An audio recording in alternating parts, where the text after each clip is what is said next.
What's up, everyone? Welcome to Space Traders, where we love to talk about stocks, outer space, but especially stocks that rocket into outer space. We've got an exciting episode for you today, one that you've been requesting for a while. Yeah, GameStop. That's what we're talking about.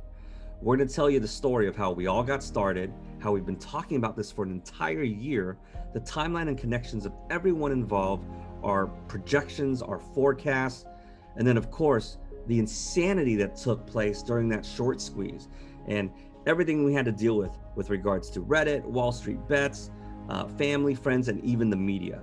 I mean, it's a story of drama, suspense, betrayal, success, and even a little bit of luck.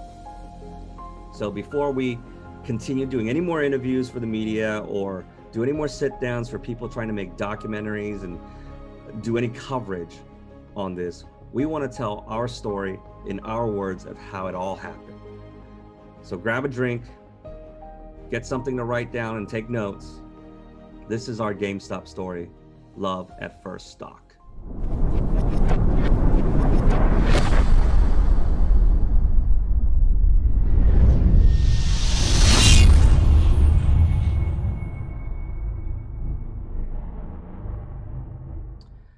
Well, all right, everyone. I've got a special guest with us today. I mean, you know who she is. We've been talking about her forever. Jenn Kruza, thanks for joining us on Space Traders today. I'm so excited to be here. Thank you for having me, Saw. Right. Well, this story isn't complete without you because you started it.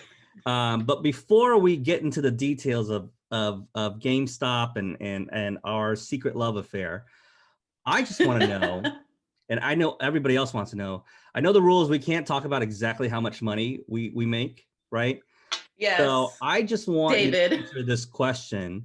Are you adding a helicopter pad to your yacht or no? No. Not quite yet. Not quite yet? Okay, so she hasn't. But I will be there in a few years. Right. This isn't breaking rules, people. We're not disclosing exactly what our profit dollars are, but you know, at least she's going to be adding a helicopter pad to her yacht, which I mean, it's a very small yacht, but there will be a yacht. Hey, fellas, you know what? For her, size, small is okay. Size doesn't matter. Whoa! We need to start a new show here. It's the way that it's used. We turned into 50 Shades of Grey real quick.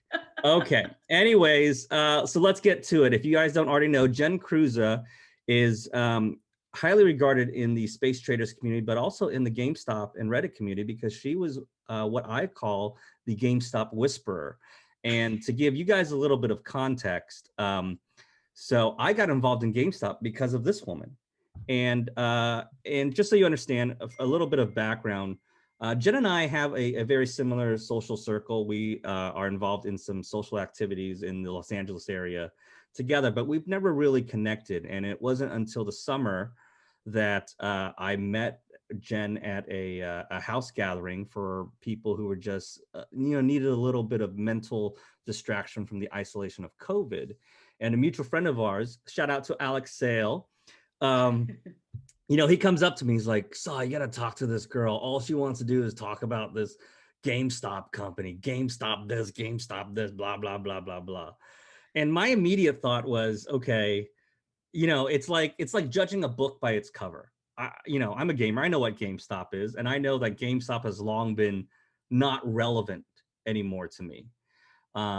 But meeting Jenn, she she spoke about it intelligently and passionately. Oh, thank so you. It forced me the next day to actually look into it based on some of the information she had sent me or had explained to me. And I said, oh, okay, well, I got a little bit of house money from cashing out on some Neo options. So I decided to make a play on it. And then long story short, we went through, well, we'll go into those details later, but let's go ahead. A roller coaster? Yeah, yes. But let's go ahead and first, before you even talk about GameStop, can you at least tell everybody like what your involvement in investing was at that level and what you had done in the past? And then we'll get into how you got started with GameStop. So my background in investing is pretty minimal, to be honest. Like, right. I didn't even understand finance, and I did like business courses in college and everything like that, and I didn't get any of that shit ever in my life until now. I opened up like a brokerage account like 7 years or 8 years ago just to dump some money into like Apple stock and other long-term things as I was working, just as a way of savings. And it was just something that I would never touch. It was a separate account that I don't even look at. The money just sits there and I don't even know it's there. And it's just like emergency fund only. So my knowledge of investing before February 2020 was just buy and hold for retirement purposes only. And that was it. And COVID. Wow. So then you're pretty, I mean, in all regards, just like what we talk about in this channel, you're a pretty novice trader, right? Yeah, I would say so. And GameStop like allowed me to learn the terms, but I would say that I'm still new. Yeah. All right, so let's get to the nitty gritty. How in the hell did GameStop fall on your desk in your docket? How did it get into your portfolio? We want to know. So I'll preface this that like, I don't know how in depth I can get because I have agreed to do a documentary exclusively, which is a whole other wild story. You guys, but I gotta famous. She's gonna be in a documentary. She's already been interviewed. Jenn Kruza is awesome.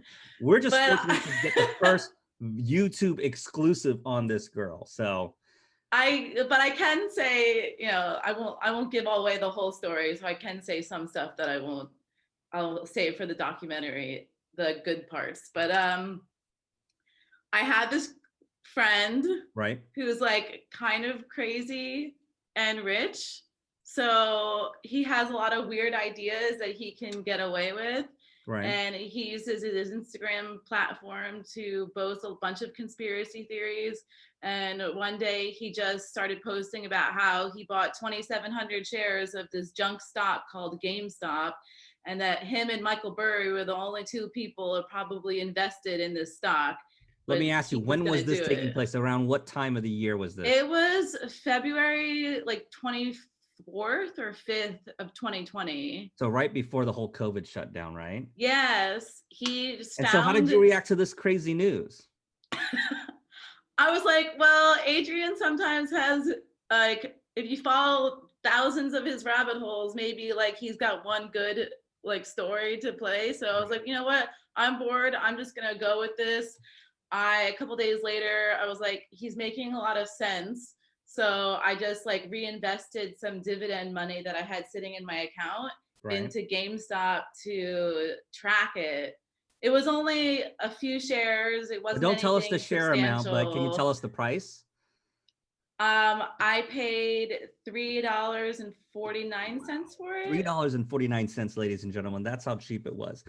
And so you got involved, and then so what happened from there? Obviously, you were just kind of like, you know, oh yeah. Yeah. So like my friend started it, and he was posting every time there was news there on GameStop. He'd post it on his Instagram story, and I was just like, wow, this is actually like going somewhere. So then I wanted to find out what was going on. So I started doing my own research, and I would say this is probably in June when I was like really bored and had nothing else to do. So I followed, you know, Seeking Alpha, Twitter, Chatter, and Reddit, and all that stuff. And he was still posting on Instagram. So I was also finding out a lot of source information from him. Yeah. And then Michael Burry was invested. And I was like, you know what? If Michael Burry is invested, he does pretty crazy shit. I'm just going to like put some more money in. And I invested some more money. But then in August, like Ryan Cohen got involved, and everybody started freaking out because he's the co-founder of Chewy and this billionaire. So he's got to be successful and he's got to have a turnaround plan. So I really got on board with that whole idea, and then just went all in with all of my accessible money. Well, I was there with you then. Yes, that was the same time frame. I met you right after you were bored. So it was like right at the end of June, right? This would be before Cohen. So, and I'd met you, and I remember you telling me about Michael Burry, being invested. I'm Yeah, like, okay, that's legit. And then when I looked it up, he was actually heavily invested. He took a strong position he to go along was. with it. So the more research I did, I'm like, okay, they've got things in place to do a turnaround. Obviously, the pending deal with Microsoft and all the stuff that they were putting in place sounded really good. And for me, I was just hoping that, okay, I got in at $5 a share. And I was hoping that, you know, probably by the end of the year, hopefully it turns around into 10 or 15 bucks and make 2x, 3x my money. I'll be happy. And then, of course, you know, I kind of forgot about it for a while, you know, just threw some money in there. And then, yes, when Yeah. Cohen got involved, wow, that's when you and I really started talking more and be like, oh, what is going on here? Where is this going to go? I think it had just happened, and I had come back to LA from New Jersey because I spent the summer with my parents Yeah. during quarantine, and it just happened, and I literally had just put all of my like accessible money into GameStop, which is so crazy. And Alex was the first like friend that I had seen in months. And then talking to you, he was like, you got to stop talking about GameStop every single day. Cause by this time I was in it. So it wasn't just like Adrian posting Instagram stories. I was posting everything related to GameStop on my Oh, I Instagram stories. remember. And my friends were so, I had to they look thought I you was up. I was looking crazy. you up and I'm like, okay, this girl is serious. She's not just telling me at a party and being a little bit tipsy. She's like No, all about this. It's it, on her social media. GameStop it all the kind of way. became my life. And I was just like, man, does this woman work for GameStop? Does she have insider information that I know? So I you didn't know felt about like Ryan I Cohen coming did. on board, right? Until all of us did, right? You didn't have insider information, did you? Well, I guess you can't admit that on air. No. Blink twice if yes. This is my tell. No, I'm just kidding. No insider information. It would be materialistic to the company, right? And Right, right. so no, So let I me ask you. wasn't All right, privy to after that. Cohen got on board, what were you thinking? Where did you see GameStop going as far as share price? Like at that, Well, be honest. Where did you gonna go? my original target was my original price target was $20 Okay, same because I here. thought that was reasonable. Um, and I was so excited when the Microsoft deal happened and it jumped from $9 to $14 in a Yeah, that day. was insane. Like, who knew? Who knew then? I was Blindsided us. ecstatic when it was $14 a share, and that I was was really before tempted to Ryan cash Cohen out was too. nailed. But I had set my price target. I was gonna cash out at least half of my position at $20, even with Ryan Cohen on board. Like that was because I needed to pay off some debt. So that was like a whole personal decision, not Right. related to like not believing in the company. So I don't know if you remember when we started talking again a lot about GameStop in the fall after It the was whole hard to Cohen thing. remember. It was so much, but you had pointed me out to me. You had pointed out to me, and this was when it was at like 1920. You'd point out to me that you were following along the Roaring Kitties Twitch channel, right? Yeah, YouTube stream. Yeah, YouTube stream. And so I was debating cashing out then, but I decided to watch the YouTube stream. And it was watching the YouTube stream that you had pointed me to where they were talking about the sudden surge in shorts that was taking place on GameStop. And for me, Yeah. that was very curious because now we've got this community of people that really believe and are celebrating the wins of this particular stock versus Wall Street, particularly particular couple hedge funds in particular that were really taking a strong and very loud stance in shorting GameStop. Like they started becoming very loud in the Wall Street media market. And that made me hesitate a little bit Yeah. because I was anticipating, oh, this could get interesting. It was a dangerous time, to be honest. And I'm just still learning everything, but I wasn't excited that this was happening, but I knew that it was going to happen a year ago when I entered the position. I So just didn't that's know when it was was going to it happen $20 was then. when I decided to start taking a look at the options opportunity. Yeah. I think it was about the same time when I started looking into it too, because I was still trying to learn how to do it. So it was fascinating. And then I remember the day when it had jumped to 40. That's when it was game on. That's when Wall Street So and the Redditors were like, oh hell no, Yeah. we're gonna go nuts. And it was interesting because it literally happened the week after um Melvin Capital and a couple other groups started just really trashing GameStop in the media. And it just But it went, was really weird because it was also right after Ryan Cohen was announced that he was becoming part of the GameStop board with two of his other team members yeah, bringing from on the team Chewy. members. So we all thought that it was just a market re-rating.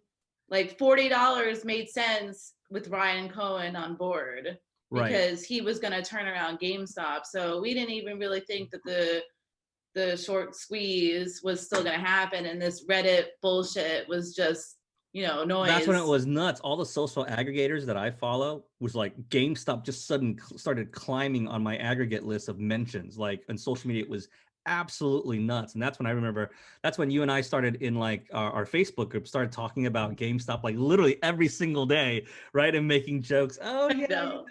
we're gonna jump on our Gulfstream 6 and go sip cocktails down south. And that I was think still at just people the think $40 we're level. crazy. I Like people know, that I don't even know are calling me crazy.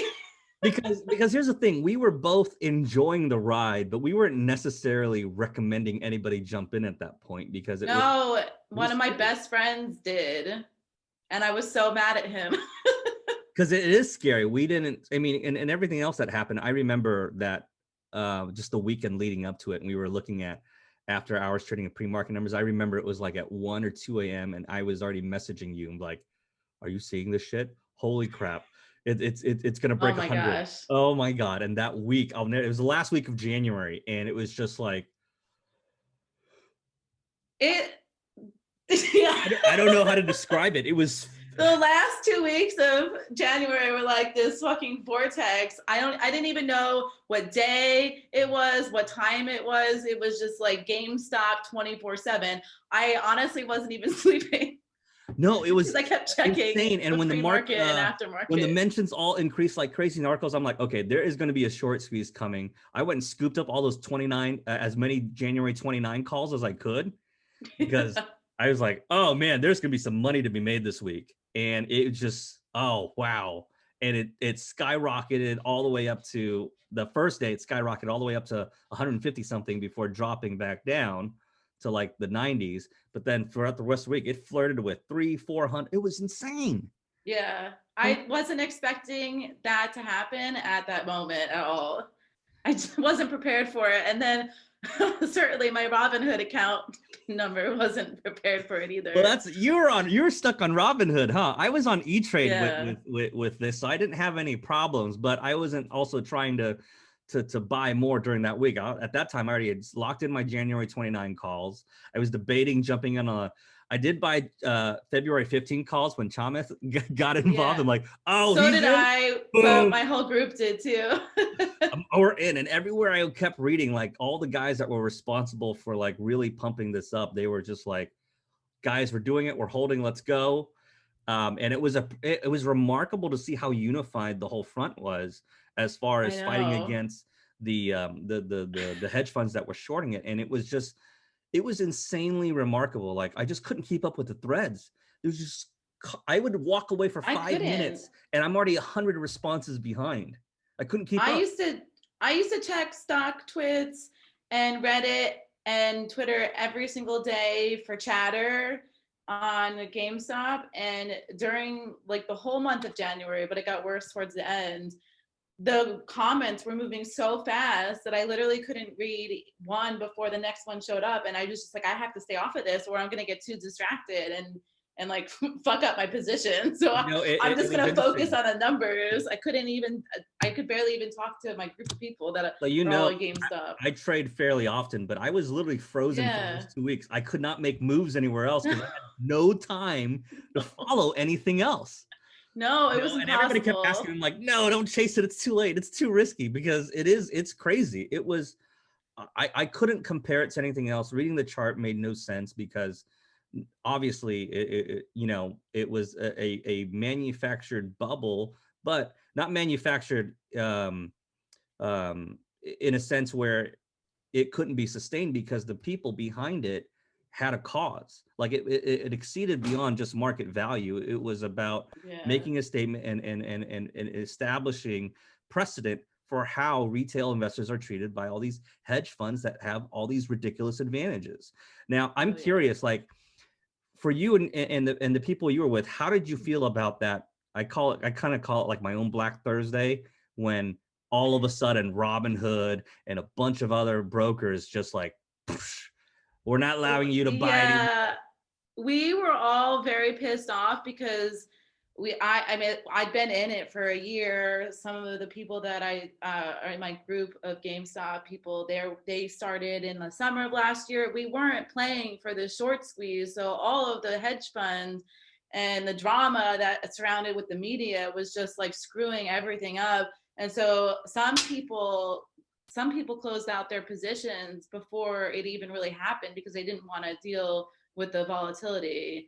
And I, on the other hand, love the chaos, so I stayed in, and so did some other people. But I felt a sense of community, and I was like, you know what, this is really cool. We're sticking it to the man. I'm gonna stick it to the man. Like, this feels like I'm back at Occupy Wall Street, only in the digital world this time, and we're gonna make a difference. Oh, that's right. I got so emotional about it, which lost me quite a lot of money, but it's okay. Well, you still made a ton of money. It's okay. You just I did it for the cause, but you lost some opportunity. But I know, I mean, you were smart. We both talked about it. We sold a significant of our position at the peak, in the beginning peak of the window. So sure, we could have made more, but there's a principle involved, and you want to see it through and support and support the cause. And it was wild because I had friends messaging me every single day for those 2 weeks, like, what is going on? GameStop's in the news. Should I buy? Should I get in? What's going on? And I'm like, everything on the media is a lie because I'm actually in it and I know what's going on. And it was just like this surreal world where like I'm in this bubble that's actually like and living it, and everybody else is just hearing about it on the news. And I'm like, I don't have time to explain to you what's going on. I will echo you on how the media portrayed it. I mean, it was bad. You know, having been part of this since the summer with you and going through all of the minutia and the details to see how the media was portraying the people that were invested in the company and what was going on was absolutely just, I mean, for lack of better words, fake news. And I think some of it was propped by their support of, you know, the hedge funds do have the media in their back pocket, and they sway the news because they want stuff to swing a certain way, right? That's why they write these articles and do these interviews on CNBC, because they want to position things to scare the retail investors. And that's the unfortunate part of all this, I think, is that, you know, the retail investor, which over the last year has grown more than ever in the modern finance history, wants to trust that this is a fair market. It's not. But it's not. And it was a big slap in the face for a lot of people. And I hope, and Jen and I are here because we want to make sure that, you know, there are certain rules that you have to abide by in the market. And the success in it is learning what those rules are and figuring out how to navigate around them. You're never and short selling is a natural part of playing the stock market, but what they were doing with GameStop wasn't okay. It's illegal. No, they was bullying it into the ground. Yeah. And because you have an agenda, right? If you want to short a company, you do everything. If I have a hedge fund decide I want to short XYZ company, I'm going to call my media friends and spread a rumor about like, oh, you know what? They're under SEC investigation, or do whatever, or they're, you know, start posting articles and getting attention that this company is floundering. Well, so that they're and that's what Citron Research gets paid to do. Absolutely. They literally pull out reports and they say whatever they want. And because Andrew Left's respected in the community, people listen to him. So he could say whatever he wants, and companies get hurt because of that. Yeah, and you can do that with anything. I mean, you from a financial, fundamental, and technical analysis, you can position just about any angle of a story to make a company look bad, right? 100%. And we saw that happen with Tesla, which is why Elon was so proud and happy to support what was going on with GameStop. But Elon had to go through that. That was a wild plot twist. Right? Out of nowhere, Musk comes on in. It was absolutely ridiculous.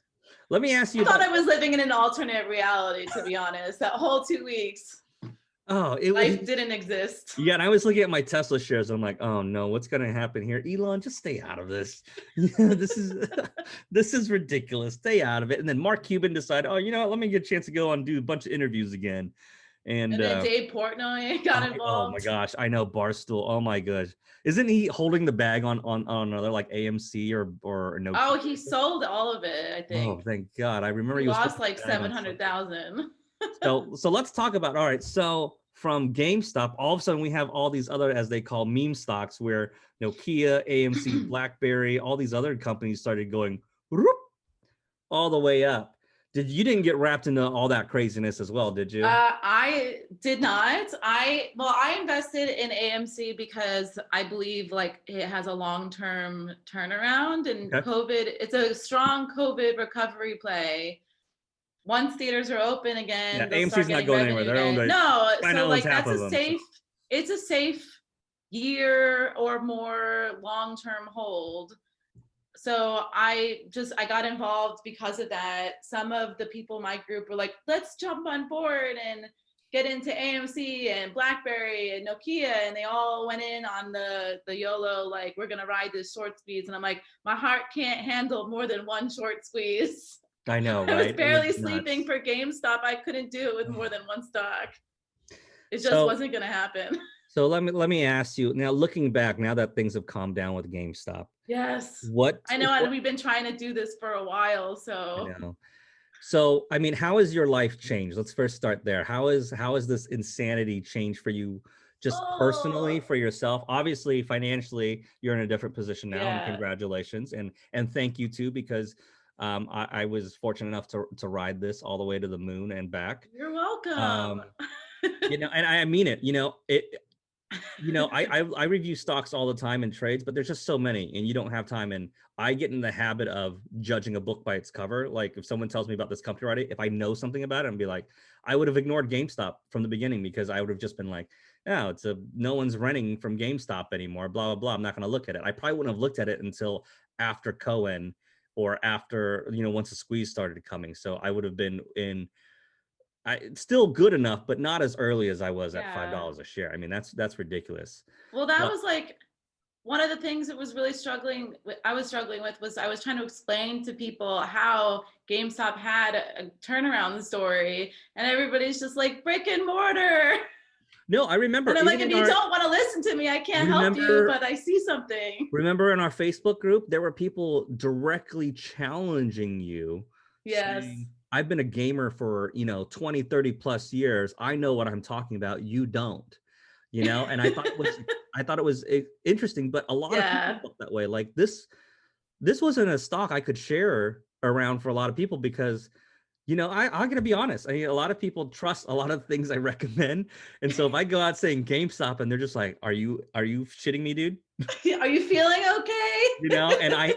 And I had good analysis and good data to support at least why I took a position in, but not strong enough to Yeah. where I thought it would be. I like to recommend stuff that I think is going to be like 5x plus, and I was hoping at, like you said originally, like, okay, let's get to $20, I'll be happy, right? Yeah. So. I was so happy. I was like, this is it. And then I was like, oh shit, it's not. What do I do now? All bets are off. So But like, it changed my life because I was trying so hard to convince all of my regular friends to like invest in something that I believed in, and nobody was listening to me. But then I found a whole group of people who also believed in GameStop, and I just had like a new group of friends to talk to about this with, and it was just like a community of people who all agreed on the same thing, and I was like, right. this is so refreshing, but it's all online and I don't know who anybody is in real life.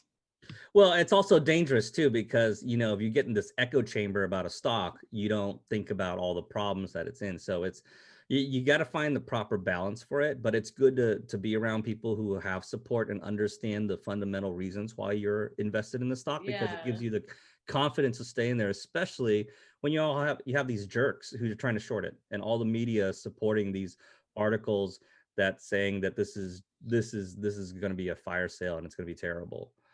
Um, Now, I do know that because of this, you're going to become a little bit famous too, not just because of this episode, but Yeah, that's why I think the like how did this change you question might might be a lot for the documentary. So I right. can't I give mean, you you're the going to be in a exclusive on that documentary. That's one. pretty cool. How much of this Yeah. documentary can you tell us about? Like who's it? Is it Netflix, Hulu, Well, it hasn't Universal? picked up by a streamer yet. The director is Jonah Tullis, who Oh, he created Console Wars, the docu-series that was on I saw that. CBS, not I the saw that. That Netflix was really one. good. That was very fleshed out. Well done. Yeah, yeah, he's fantastic. And he is actually friends with Adrian, the person that I know. So our mutual friend who got me into GameStop also introduced me to Jonah, and Jonah wanted to connect with the players in GameStop, and I happened to be in a group chat with all of them, the ones who did the research on and the due diligence. I wrote articles for Seeking Alpha. Like, I just happened to fall into this group of people, and they're awesome. And I'm helping Jonah get connected with all of them so he can make his documentary about GameStop. And he wants to kind of tell the story from the beginning of like how all these people got onto it in the first place. They were writing articles, the timeline, chronicle. I can't say that word. It's okay. It's okay. Creating the timeline from the beginning of chronically speaking. Delete all that. Nope, it's live. We're gonna keep that. Yeah. Okay, so great. So what is, do you know if there's a timeline for all the long, when are you yeah, shooting? so I have no idea. Okay. Well, that's exciting. How It's about, all in the beginning stages. So he's like still trying to get financing for the film, but he's backed by Submarine Entertainment, who did the documentary The Social Dilemma. oh, is he looking for financing? Oh, he's looking for some money. He has his own studio and has finance, like the Submarine can finance the whole thing, but it Looking for always helps to have distribution. investors. I got it. Yeah. I got it. I got it. Now, but that's not the only place that you've been getting some attention, right? You've done some interviews already, right? Like former interviews. I don't understand. It's so crazy. Like, how did they even find me? But I guess I post a lot on Twitter, and I comment a lot on Twitter, which is probably how they found me. And I happen to be like the most vocal female in the GameStop group. Like, well, the that brings only a one good who point. comments. Were there a lot of I mean, in the general investment market, there's the men outnumber women significantly. So I can only imagine what it was like in this more concentrated group. Were you, how many females did you know of that were in the same position as you? None. I was in Roaring Kitty's stream for like months, being the only female. And Oh, that's now remarkable. there's two others in our group chat. But they weren't like actively commenting, and I didn't know that they had existed and other people knew who they were. That's fantastic. Wow. Were you Yeah. intimidated, or how did that feel? Or were you just rolling along and having fun? I loved it.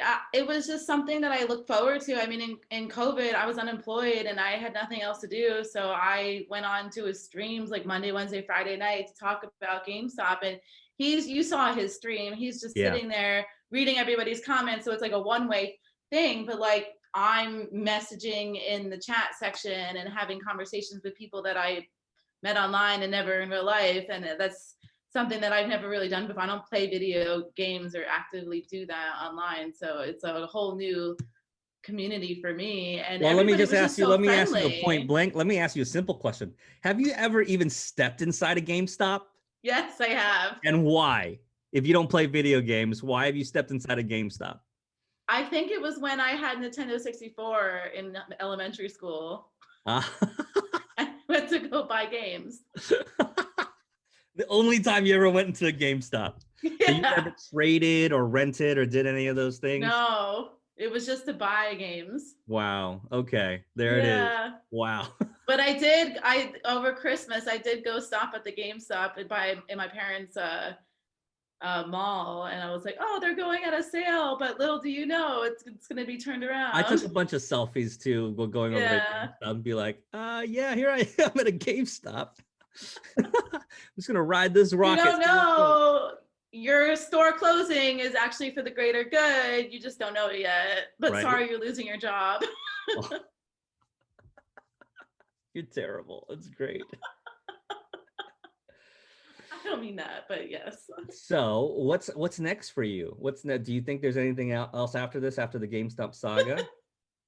I mean, I actually became really interested in trading through GameStop. So I always thought finance was super boring, but GameStop made it interesting, and learning from people who were friendly and like wanted to chat about it Right. was easy for me to learn the terminology and to understand the stock market. So I'm actually going to be making that more of a full-time thing. I just still have a lot to learn. So I'm taking a little bit of a break to do some more research, and then I'll start actively trading And as a COVID pivot. how about like being involved with space traders? Has that helped you in any way? The Yes. information we're sharing there.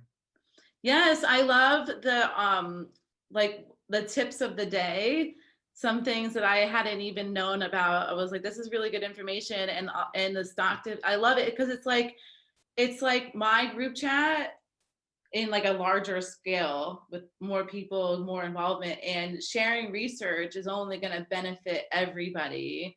You can't research everything on your own, and so it's just a No. huge help to have it all condensed in like one location. Right. Not being alone in the investment world is key, not only just to get tips and get reinforcement on information, but also, the ride isn't always going to be smooth and it's not always going to be No, perfect. So having a community of GameStop support, is not no, the normal. that's not even close to normal. I don't know if we'll ever No, see that again in our lifetime, something like no, it's mostly really boring, but I find it fun now because I learned it in an well, I interesting mean, way. I value it tremendously because more important than the fact that, my portfolio benefited so much from GameStop this year. I gained a new friend and someone wonderful that, you Yeah. never know how things happen, right?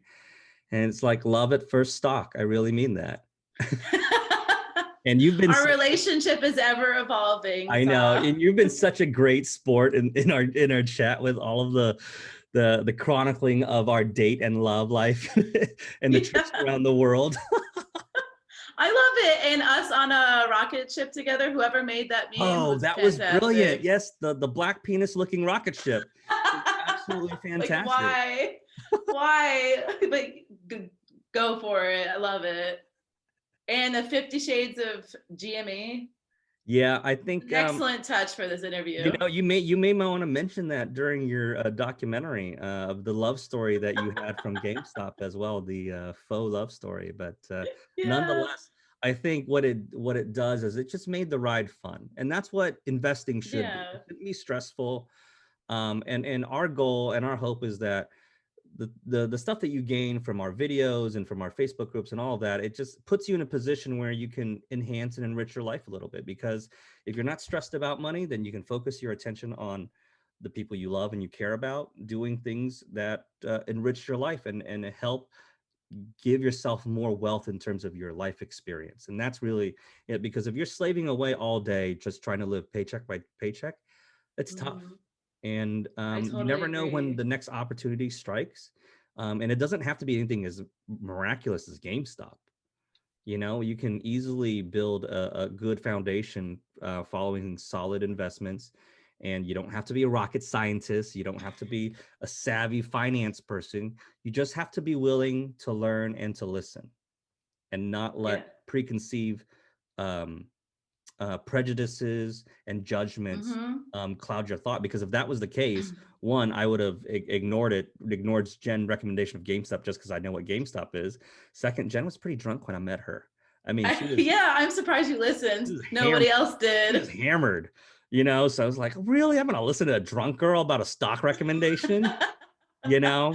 And And who talks about stocks at a party? I mean, come on. I know you're weird, but I How was like, lame. But I was like, wow, if there's any girl I'm gonna listen to, it's one that wants to talk about a stock while she's drunk at a party. She must really I believe. was so excited that somebody wanted to listen to me talk about GameStop. I wonder if Alex Sale actually bought shares. We should ask No, him. he didn't. Oh man, because when He he came up definitely to me to didn't. introduce you, he was like, "Yeah, this is silly. Can you tell her?" He was actually, I think, asking me to like put you in your place a little bit. Yeah, he kept telling me to sell, and a bunch of friends also told me to get out of the position before I lose money that I had. I didn't tell you to do that. I was No. listening. I was willing to listen. I was also kind of entertained. I'm like, here's this cute girl. She's drunk and she's rambling about some stock. And I was like, okay, let me see where this can go. At that point, it became like a job where I was watching it and Well, talking about it every day. I would have used it as an excuse to ask you out to dinner, but because COVID had everything shut down, I couldn't ask to take you out to dinner that week. But I'd be I like, know. Now it's you just want to sell? You want to postponed. sell me on GameStop? We're gonna go have a nice dinner. We're gonna go on a date first. No freebies, no free sales pitches unless we go and have drinks first. So California's opening up soon, so we may be able to have our first meal together soon. Yes, I'm so excited. I know, I love right? to go out to eat, so it's perfect for I us. know. That's gonna be amazing. Anyways, thank you so much. Wow, it's so remarkable just to hear your side of the story and the journey that you've been on, because yeah, there's been so much news speaking anecdotally about everything and making assumptions, but to hear it from the front lines, to hear someone who was involved from the very beginning, talking and speaking with all of the people who were involved, that's just wow. It's Thank you. so wild. I mean, the whole experience is insane. I still don't even think it's real. Right. Well, I just don't understand. Like we say on Space Traders, it's out of this world. Out of this world. Well, Jenn, thank you again so much. We Yes, really you're appreciate welcome. you. We're excited to see your documentary coming out whenever it does.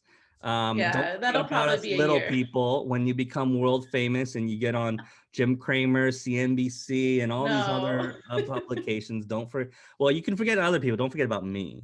Well, you won't forget. It's definitely going to open up more opportunities for me, and being unemployed, I'm like pretty excited about what that might look like. So. Well, I'm excited that you now have a renewed interest in the finance world, because it can be fun, it can be lucrative, and it's certainly, if you find the right community that supports you, then yeah, I mean, you don't have to do it alone, right? And that's the important thing, right? We don't have to do this alone, and it's not just about the end game where the final profit is. It's the journey. Let's enjoy it. Let's meet more people, and let's become just better human beings because of it. Absolutely. It's all about the journey, man. Yeah. All right. Well, we love you. Thank you so much for your time. Guys, if you like the video, I appreciate it. Make sure you like and subscribe. Share it with your friends, because, hey, Jenn's going to be really famous someday, more so than she is right now. And you can say that you were friends with her, that you knew her, you saw this interview before she became a big deal. I'm sure YouTube is going to tell me to take this video down at some point when she becomes world famous. So this is your chance to really hear from her words before some reality show or media scripts it out and changes everything. Oh God. I don't want to think about that. And for all you gentlemen, I know what your question is. Don't even bother asking, okay? Why? You're blowing up my spot. Well, I still get that first dinner before anybody else does. You do. You guys wait in line, fellas. Just wait in line. Leave a comment below. Leave your Instagram handle, your phone number. She'll get back to you at some point. Okay. And then, of course, if you have questions for Jenn, drop a comment below. She's part of our Space Traders community. I know she'll be very happy to answer questions. And yes, and I'll be more present on it now. Oh, you're gonna be great. You're the face now. You're my lead.